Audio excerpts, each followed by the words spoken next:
Delhi NCR में pollution अब दमघोंटू होता जा रहा है, जिसके बाद वायु गुणवत्ता प्रबंधन आयोग ने ग्रेडेड रिस्पांस एक्शन प्लान का दूसरा चरण लागू करने का निर्देश दिया है।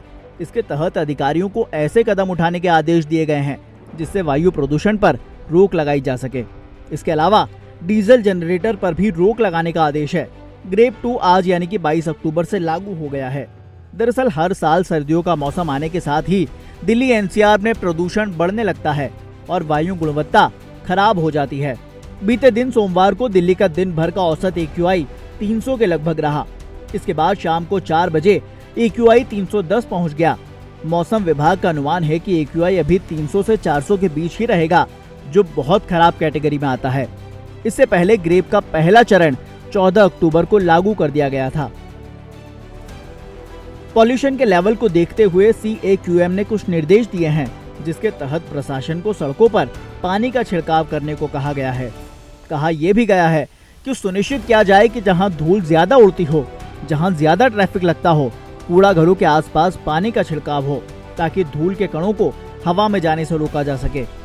साथ ही धूल पर नियंत्रण के लिए निर्माण साइटों पर पानी का छिड़काव हो।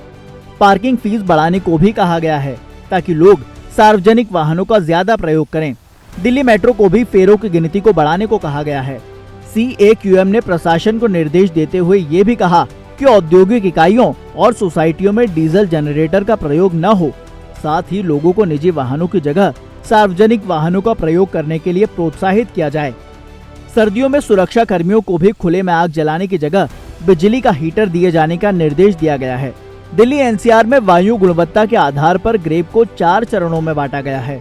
पहला चरण AQI 201 से 300 यानी कि खराब होने पर लागू किया जाता है। दूसरा चरण AQI 301 से 400 यानी कि बहुत खराब होने पर।